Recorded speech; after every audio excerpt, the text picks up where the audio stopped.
जय माता दी मित्रों। बड़ों को प्रणाम और छोटों को प्यार। आज हम सोमवार की व्रत कथा का श्रवण करेंगे। मन को शांत और कथा को धैर्य से सुने।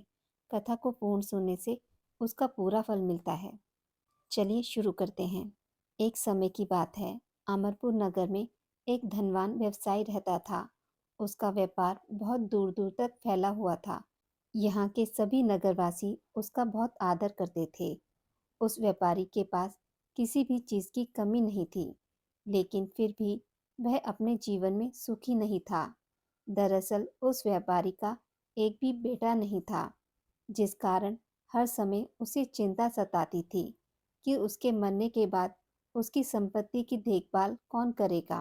वह व्यापारी बेटे की चाहत में हर सोमवार को बाबा भोलेनाथ की पूजा करता और शाम ढलते ही वह मंदिर में जाकर शंकर भगवान के सामने दीप जलाता था। एक दिन माँ पार्वती उसकी श्रद्धा भक्ति से खुश हो गई। उन्होंने बाबा भोलेनाथ से उस व्यापारी की इच्छा पूरी करने के लिए प्रार्थना की। इस पर भगवान शिव ने कहा, इस दुनिया में हर किसी को उसके कार्य के आधार पर फल मिलता है। भगवान शंकर के समझाने पर भी पार्वती जी नहीं मानी। वह लगातार भगवान भोलेनाथ से यही कहती रही कि वह आपका सबसे बड़ा भक्त है, उस व्यापारी की इच्छा पूरी कर दीजिए। अंत में शिवजी ने मां पार्वती के अनुरोध पर उस व्यापारी को बेटे का वरदान दे दिया। आशीर्वाद देने के बाद भगवान शंकर ने पार्वती माता से कहा, मैंने आपके अनुरोध पर उस व्यापारी को बेटे की प्राप्ति का आशीर्वाद तो दे दिया, लेकिन उसका बेटा केवल 16 साल की उम्र तक ही जीवित रहेगा। यही बात भगवान शिव ने उस व्यापारी के सपने में जाकर बताई। वरदान पाकर व्यापारी प्रसन्न था, लेकिन बेटे की उम्र 16 साल की होगी सोचकर फिर से दुखी हो गया। वह पहले की तरह फिर से हर सोमवार को भगवान शंकर की पूजा करने लगा। कुछ समय बीतने के बाद उसके घर में एक बच्चे ने जन्म लिया, जो बहुत सुंदर था। उसका नाम अमर रखा गया। बेटे के जन्म के साथ ही व्यापारी के घर में खुशियां छा गईं। बेटे के जन्म की खुशी में एक समारोह का भी आयोजन किया गया। इस जश्न के माहौल में व्यापारी अभी भी दुखी था। हर समय उसे यही डर लगा रहता था कि उसका बेटा अधिक दिनों तक जीवित न रह सकेगा। धीरे धीरे समय बीतता गया और उसका बेटा अमर 12 वर्ष का हो गया। एक दिन उस व्यापारी ने अपने बेटे को अपनी पत्नी के भाई दीपचंद के साथ पढ़ाई के लिए बनारस भेज दिया। वाराणसी जाते समय रास्ते में जहाँ भी अमर और उसका मामा दीपचंद आराम करने के लिए रुकते, वहाँ वो यज्ञ और ब्राह्मणों के लिए भोजन की व्यवस्था करते जाते थे।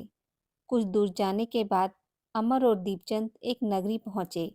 यहाँ नगर के महाराज की बेटी चंद्रिका की शादी थी, जिसके लिए पूरे नगर को दुल्हन की तरह सजाया गया था। ठीक उसी समय बारात भी आ गई। इस समय लड़के का पिता परेशान था, क्योंकि उसके बेटे की एक आंख खराब थी।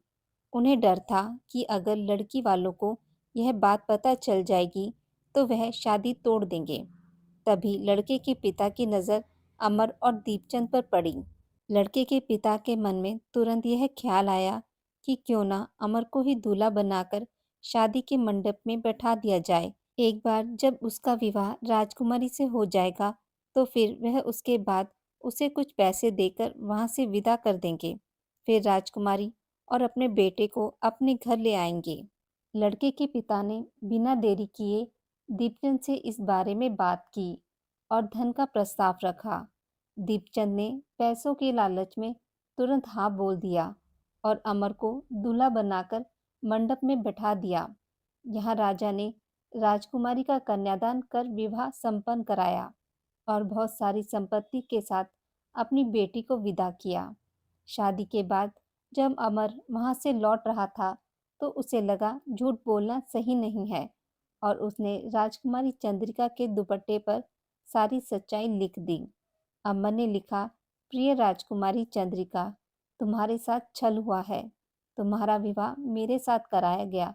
मैं एक व्यापारी का पुत्र हूँ और फिलहाल पढ़ाई के लिए वाराणसी जा रहा हूँ।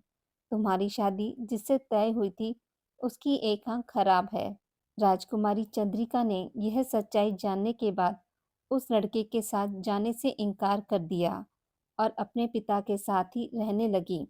उधर अमर वाराणसी के गुरुकुल में पहुंचकर पढ़ाई करने लगा। धीरे धीरे समय बीतता गया और अमर 16 साल का हो गया। इस दौरान उसने एक महायज्ञ का आयोजन किया। यज्ञ समाप्त होने के बाद अमर ने सभी ब्राह्मणों को खाना खिलाया और उन्हें कपड़े दिए। सारे काम खत्म करने के बाद अमर रात को अपने कमरे में सोने चला गया। भगवान शंकर के वरदान के मुताबिक उसी रात अमर के प्राण चले गए।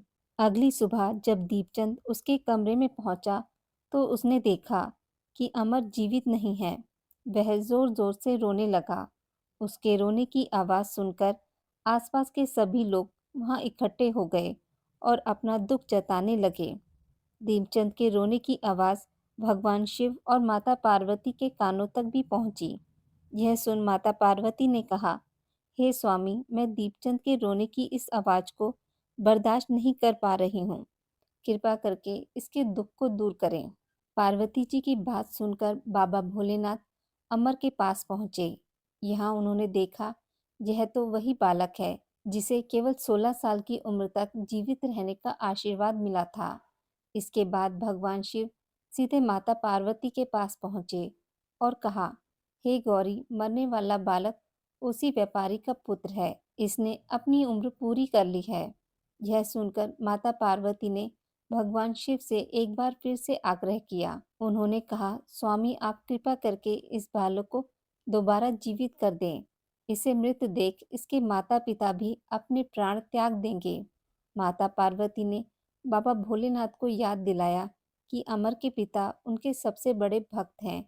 कई सालों से वह हर सोमवार को उनकी पूजा करते आ रहे हैं।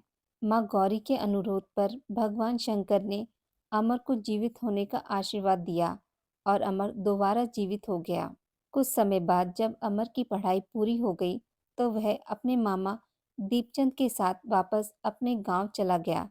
चलते चलते दोनों उसी नगरी में पहुंचे जहां राजकुमारी चंद्रिका से उसका विवाह हुआ था। यहाँ पहुंचकर अमर ने महायज्ञ किया। तभी पास से गुजर रहे उस नगर के महाराज ने महायज्ञ होते देखा। महाराज ने एक ही पल में अमर को पहचान लिया और महायज्ञ के समाप्त होते ही वो अमर और दीपचंद को अपने साथ ले गए।